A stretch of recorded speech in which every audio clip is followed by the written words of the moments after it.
Hello everyone, welcome back to Into Sports. I'm your host Evan, and today we have a little bit of a unique podcast. We have three special guests, and we're here to talk about NBA awards, top 10 NFL wide receivers, and our free agency winners and losers. But next we got NFL top 10 wide receivers, and today I'm joined by Spencer. Spencer, how are you? I'm good, how are you? I'm great, and I'm excited to see who you're going to put at number 10, which is where we'll start. Alright, so at the number 10 spot of my top 10, I have Adam Thielen, and I think Adam Thielen deserves this spot for sure because of how he came from an undrafted free agent to one of the best receivers in the league. He had a great 2017 season, and then in 2018, he came through again with another fantastic season with 1,373 yards. It was his second 1,000-plus yard year in a row after an extended drought for Minnesota. If Thielen didn't have to share so many targets with Diggs, he might be higher up on this list. Yeah, and Thielen is arguably the 1A option, also with Diggs. And Kirk Cousins, questionable quarterback play. Some people think he's very talented. Some people think he chokes in clutch games, which he does. But nonetheless, Thielen, a slot wide receiver at number 10. Number 9. So at number 9, I have Devontae Adams, and I had to put it on here because of Neelay, because I did not want to get harassed by him. However, I do believe that he deserves to be on here. Next year, we will hopefully see with a healthy Aaron Rodgers that he will continue to grow as a player. And Devontae Adams, one of the best quarterbacks in the league, is throwing to him and Aaron Rodgers. I think that really helps him. I think he's less of a talent, but his production is there just because he's quarterback. And teams don't necessarily double him a lot because, it's more dealing with Aaron Rodgers is also dealing with Devontae Adams. I would 100% agree with that because, obviously you have guys that are higher up on this list that they can produce by themselves. And I think Devontae Adams is also up there in that category, but I don't think he's to the same level as some of those other guys. And as you said, without Aaron Rodgers, I don't know how he would be. And one of those better receivers that is better than Devontae Adams, in your opinion, at number 8 would be? So at the number 8 spot, I have Keenan Allen, and I think around the league, a lot of people see him as very explosive.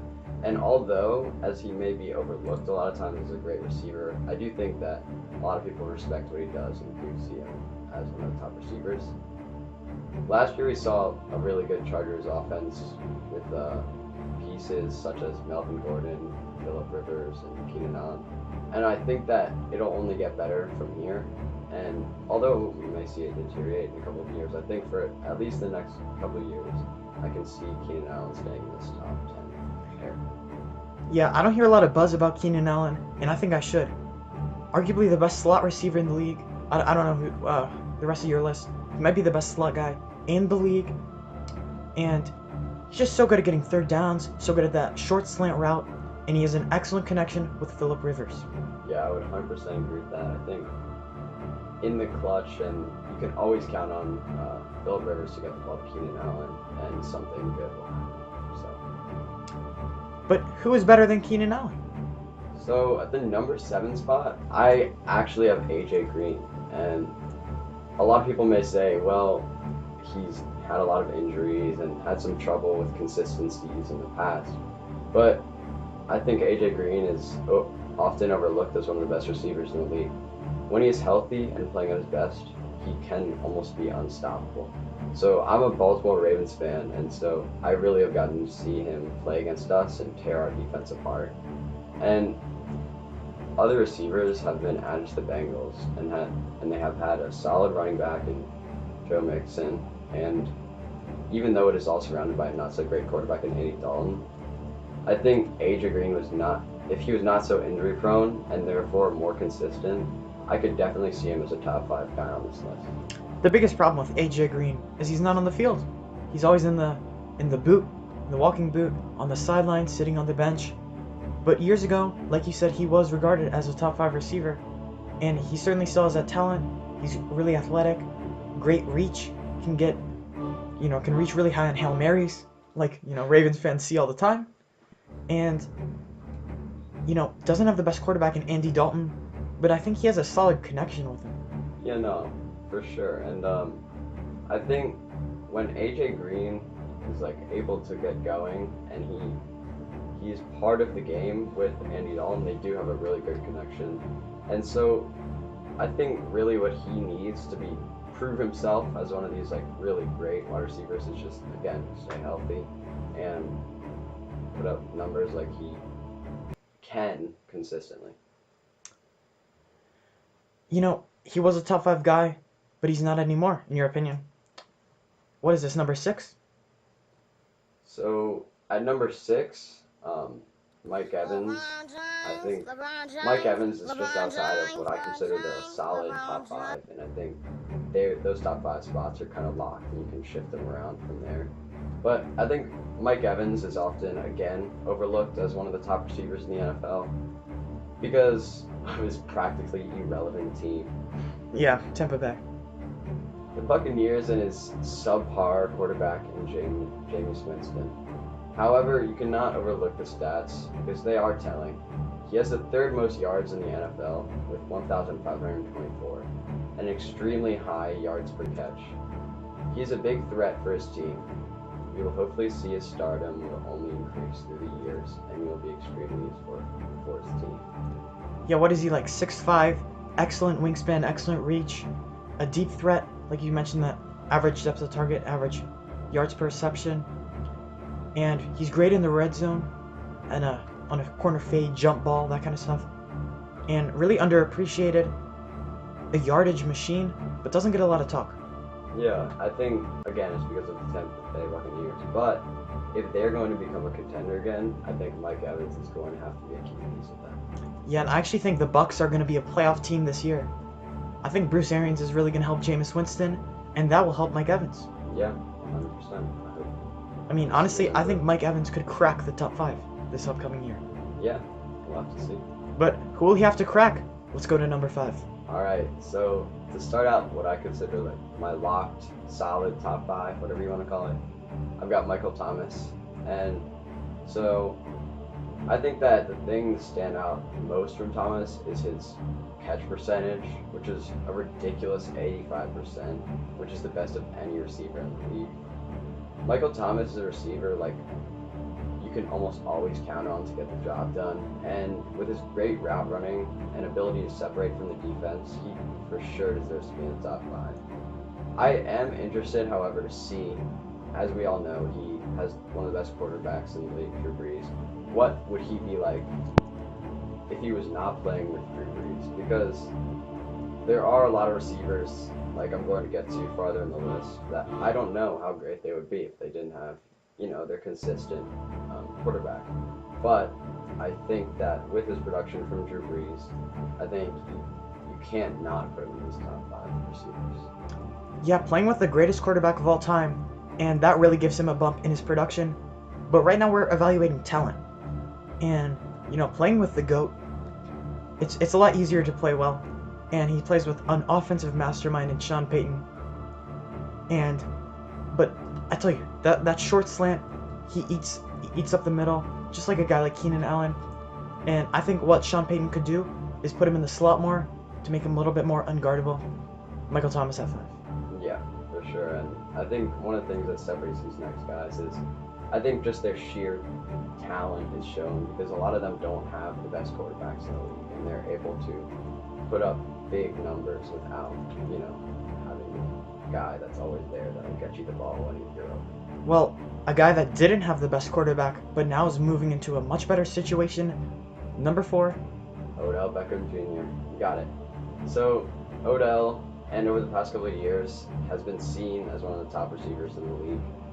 After he stunned us with that incredible catch, how many years ago was it? It was when I was in 5th grade, and 4 years ago. So 4, yeah, but ever since then, I think he's just kind of been seen as an amazing wide receiver. But obviously, over the offseason, he had one of the most shocking trades while he went to the Browns, and I do believe that his production over the last years, injuries will shoot up because of the spectacular offensive core of Baker Mayfield, Odell, Jarvis Landry, Nick Chubb, and Kareem Hunt.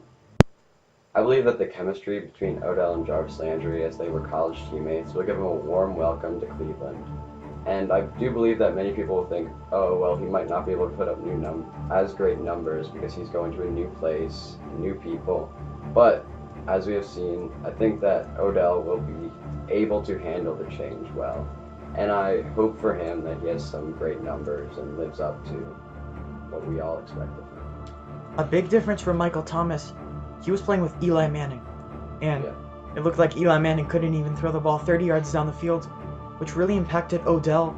But unique ability about Odell Beckham, he's able to turn short slants into 80-yard touchdowns, and he's uber talented. I mean, I expect more efficiency, but a little bit less volume in Cleveland. Yeah, I would agree, and depending on how we perform, we could see him pass some of these people and that are up here in the top 3, but yeah. Alright, let's go to top 3. Number 3. Right.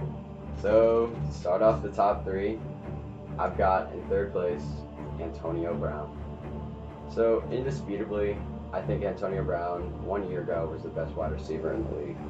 However, with consistent double teams and the emergence of the young wide receiver, Juju Smith, his production went down.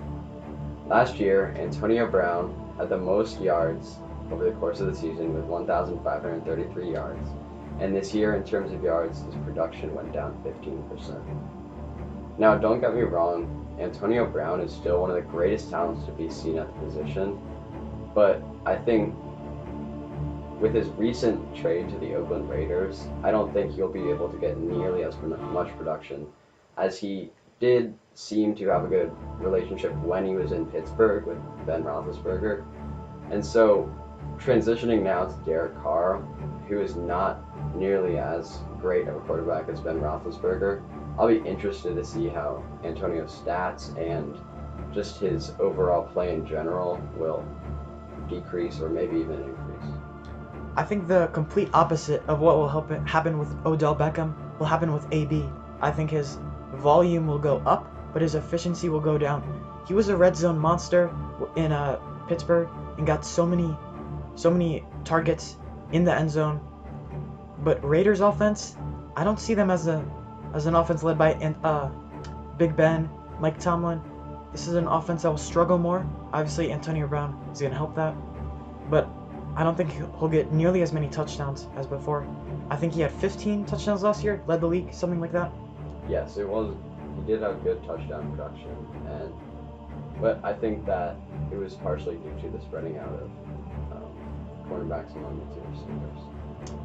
Yeah, and even with Juju, Antonio Brown mainly saw double coverage. Yeah, still.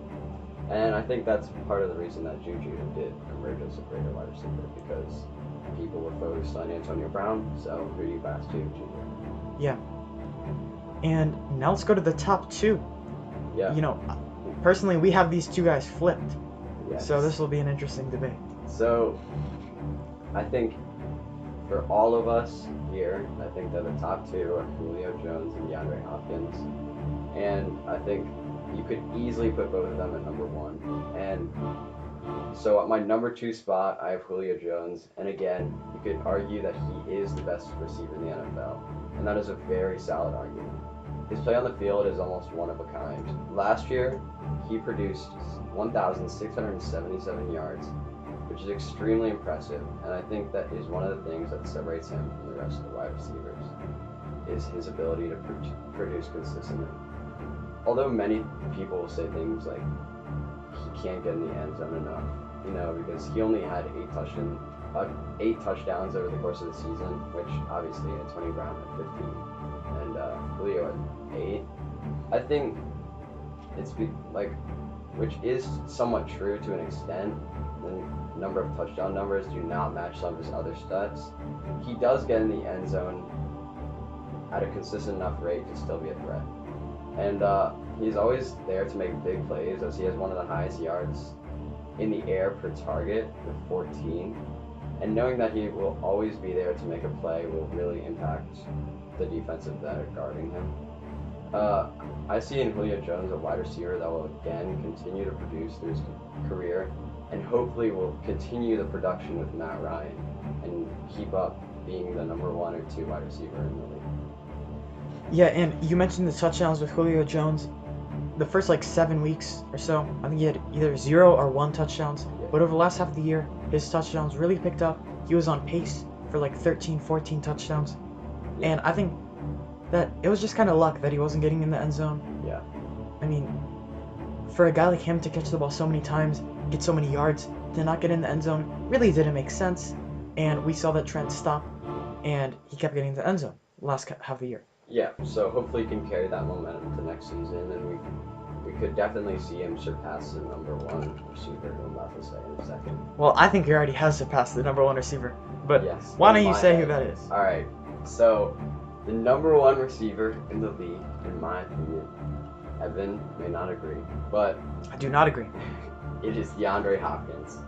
And I think that DeAndre Hopkins is for sure, well, not for sure, the number 1 receiver in the league. Now, this may be a tough decision because of Julio's just sheer production in terms of yards and like Julio's vitality for his team. But DeAndre Hopkins put up the 2nd most yards in the league with 1,572. DeAndre Hopkins, in terms of consistency and impressiveness, is number 1. DeAndre is only 6 foot tall, but still has a remarkable way of always falling with the ball. Of course, along with the other receivers, DeAndre Hopkins is constantly double-teamed and still manages to get receptions. The only reason that I believe a lot of stats are not as impressive as Julio's is because of the rest of the Texans' receiving core is very solid. And therefore, with DeAndre Hopkins, he will not get the same numbers. But it almost always seems like he is there when the team needs him. And if you ever really need it, just throw it up and D-Hop will have good odds of bringing it down. What I see in Hopkins is a guy with great amounts of talent that will only continue to flourish throughout the remainder of his career. Yeah, so you mentioned Hopkins. To me, why I like Julio? Bigger, stronger, faster. It's really that simple. And I think that DeAndre Hopkins, you see him make a lot of athletic catches. I mean, I think he's the 2nd best receiver in the league. I'm kind of talking smack about him right now. So, 2nd best. But he has to make a lot of these circus catches because I don't think he can really elevate as much as a Julio Jones. So again, has to, play around with it, bobble it up in the air, do some behind the back, between the legs kind of stuff. Their verticals are actually the exact same. Yeah, but Julio Jones is about 3 inches taller. 3 inches taller, but they have the same average separation between them and the cornerbacks. So even though Julio might just be a little bit taller, I think that DeAndre Hopkins is just as much of a threat in terms of speed and jumping ability. Well, the big plus with Hopkins, 0 drops last year. Yes. I mean, it is like Gorilla Glue Yeah. on his hands. Maybe it's just his gloves. Maybe I should try those gloves. I think I could have no drops if I had those kind of gloves. I think arguably, well, maybe not arguably the best hands in the league. So, I don't know. I can easily see Julio Jones and why you would put him at number 1, but I think DeAndre Hopkins, in my book, is the best receiver in the league. Yeah, I pretty much agree with that list except the top 2 just flipped. But Yeah. I noticed you didn't have like a Tyreek Hill on your list. Yeah, I was debating with those last like 3, like how I can shuffle them around, and I was thinking about putting Tyreek there as 9 or 10, but you can't include everyone. Yeah. So, I mean, there's so many great receivers: T.Y. Hilton, Stephon Diggs, Traquan Smith, Ted Ginn. Obviously the GOATs.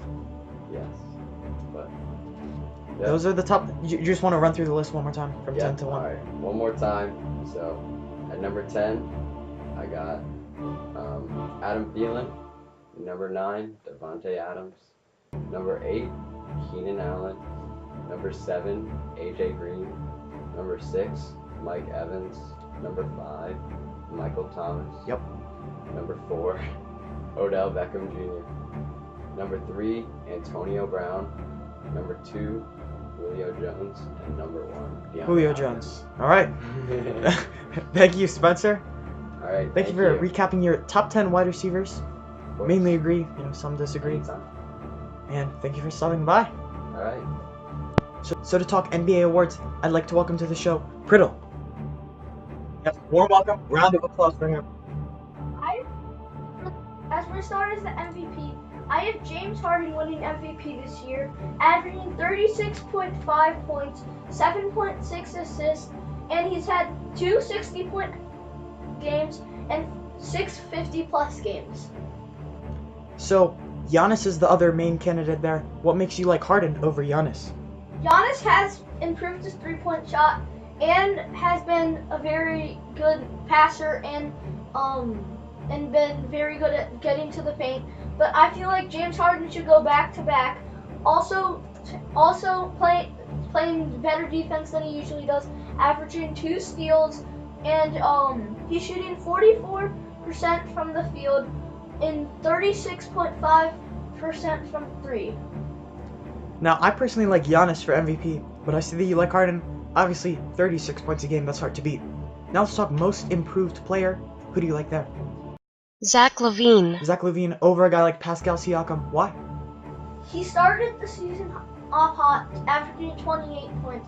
He did cool down a little bit in the middle, but then he's rising up a little bit at the end. So I would give, in scoring wise, so I would give Zach LaVine the edge over Pascal Siakam. Yeah, LaVine definitely a lot majorly improved player. Let's talk about defensive player of the year, because defense just as important as offense. It's half the game. Who's the best defensive player? Paul George this season. Now, why do you like Paul George over a big man like Giannis, Joel Embiid? Well, I like Paul George over Giannis or someone like Joel Embiid because he's averaging the most steals in the NBA right now, and so if someone takes him to the hole, he can still defend there, and he's probably the best perimeter defender in the NBA, a close race to Avery Bradley. So that's why I have Paul George as the defensive player of the year. Now we go to the rookie of the year. There's really 2 main candidates, Luka Doncic and Trae Young. So who do you got? Luka Doncic. Luka, he's been averaging LeBron type rookie numbers, and if he could keep improving that way, then I would put Luka as the rookie of the year. He's been averaging 21 points, 6 assists. Now Trae Young has come on strong at the end of the year, but Doncic definitely has had a really good rookie campaign. I don't disagree with you there. Coach of the year, who's making the biggest difference with their clipboard and in the locker room? I think it's Mike Malone this year because the Denver Nuggets don't have that much talent on the roster, but Mike Malone has kind of carried them to the playoffs as the 2nd seed. Yeah, so I heard you saying that you thought the Nuggets would be about an 8 seed without Mike Malone, because you don't think Nikola Jokic, Jamal Murray, you don't think they're the talent of a 2nd seed in the West? No. What about the 6th man? Who's the best guy coming off the bench this year? I think the 6th man of the year is Lou Williams because he's been averaging 20 points off the bench, and that's crazy. Also, while averaging 5 assists off the bench. And he's been shooting 36% from the 3-point line and 42% from the field. And not to mention his LA Clippers. As of right now, they're the number 6 seed in the West. Despite not having a lot of talent, he's definitely a big reason why. So now let's get to your All-NBA first team. Who do you have at the point guard spot? I have Stephen Curry just because of his 3-point shot. He can steal the ball on defense. He isn't the greatest defender, but he thrives in the Warriors offense as it's a pass-first offense. Now Westbrook is averaging a triple-double. Why do you still like Curry? Well, I like Curry here because Westbrook, he has been known for stat padding, getting rebounds over Steven Adams, but Stephen Curry is just the best point guard in the league, no question. And at the shooting guard position, I think it's fairly obvious, but you have... Because I have him win MVP, so how would he not be on the All-NBA first? Absolutely agree. 36 points a game. And at small forward, you have...